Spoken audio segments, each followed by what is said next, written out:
Hey, welcome back to my channel. In this video, I'm gonna talk about top 5 best budget gaming keyboard. Starting at number 5.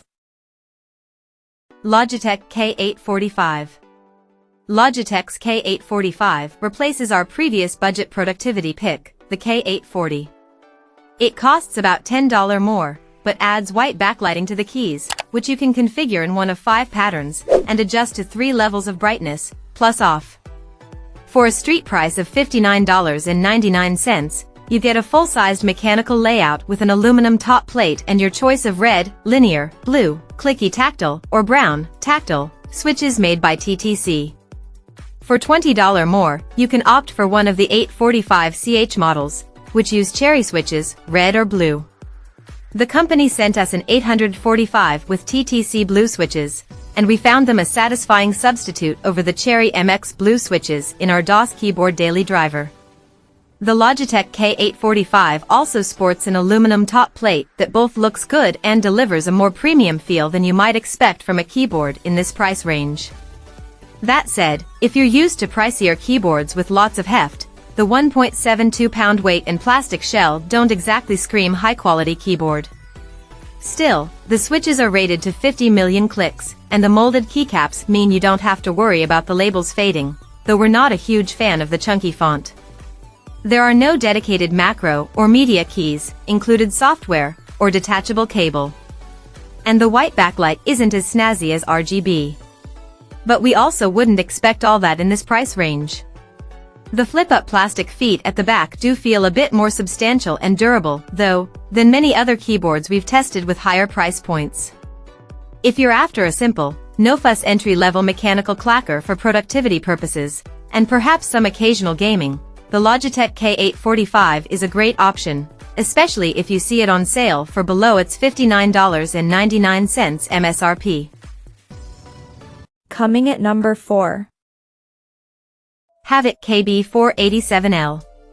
The Havit KB487L doesn't fit neatly into any other category, but it's such an interesting keyboard that we had to include it here. It's a standard TKL shape, but instead of having the usual cluster of shortcut keys along the right-hand side, it has a number pad. This leads to a have-your-cake-and-eat-it-too design that offers the space-saving advantages of a TKL keyboard but doesn't actually consign spreadsheet lovers to using the number row. Our reviewer, who rarely uses the shortcut cluster or number pad, didn't notice the difference during everyday use, but it's almost certain to throw off anyone who's used to a more traditional layout. Havit also equipped the KB487L with durable PBT keycaps that feel nice and boast a unique black, white, and orange color scheme that allow the KB487L to stand out among the sea of monochromatically faced keyboards currently available. This doesn't look or feel like a budget mechanical keyboard. Luckily, the KB487L's beauty is more than skin deep. Our reviewer didn't notice any mispressed keys throughout multiple days of playing Valorant or Counter-Strike, Global Offensive, and those games make it pretty easy to tell when you're doing something wrong with the keyboard, namely by making what should have clearly been a headshot fly off somewhere between the lost cities of Atlantis and Narnia. It may not be your preferred experience, but it's better than most linear switch-equipped options. At number 3. Redragon K615 Elise. Redragon has a reputation for delivering shockingly capable and well-built devices at bargain basement prices. And the Redragon K615 Elise continues that tradition at just $35.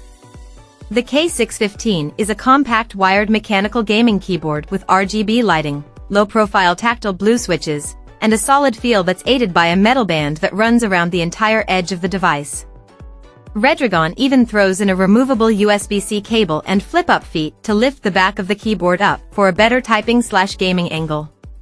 Of course, there are compromises given the crazy low price and compact form factor.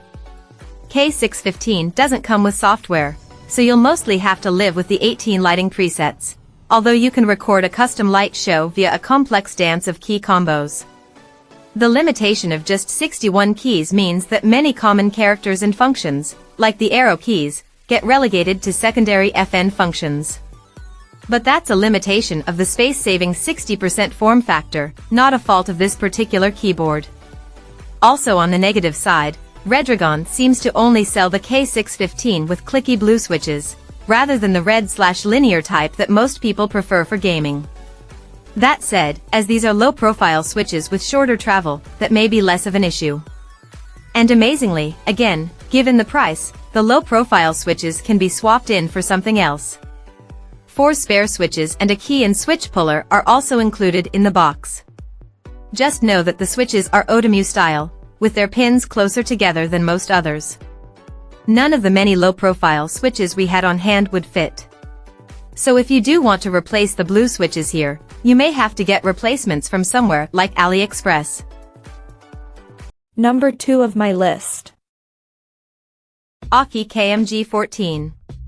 The Aukey KMG14, $58, was the only clicky budget mechanical keyboard we tested that didn't make us want to accidentally spill something on top of it. The clicks are pronounced, sure, but they're closer to the pleasant pinging end of the spectrum than the unbearable clacking end. Pretty much everything else about the keyboard was also a welcome surprise, given its price. Aukey equipped the KMG14 with RGB backlighting and full N-key rollover. It also used double-shot ABS keycaps, which is surprising given how cheap this mechanical keyboard is.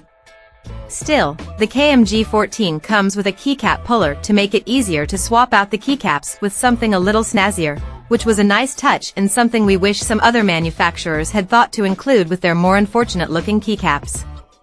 While this is marketed as a gaming keyboard, we're recommending it for typing, simply because the clicks prove to be distracting to us and our teammates while we play games like Valorant and Call of Duty: Modern Warfare. There are no tactile or linear switch options here that would be less distracting. People who prefer single-player games, or who don't mind grieving their teammates every time they press a key, will find a fine gaming keyboard here as well. And number 1. Cooler Master CK552.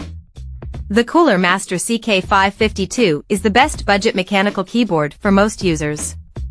It's a full-sized gaming keyboard with RGB backlighting, an aluminum top plate, and a 5.9-foot, 1.8 USB 2.0 cable. It comes with Gateron switches in red, linear, blue, clicky, or brown, tactile. Our review unit came with Gateron red switches that were responsive during gaming, so much so that our reviewer occasionally pressed keys they didn't mean to. This means it's not the best for heavy typing sessions. Choosing a different switch type might help, but the other switch options have been harder to find recently. For gamers and enthusiasts, the CK552 features onboard memory that can store up to 4 profiles and on-the-fly controls that make it easy to record macros and control the backlighting. It's also compatible with the Cooler Master Portal utility, which offers more granular controls over many of the same areas, but isn't as robust as rivals, such as Razer Synapse.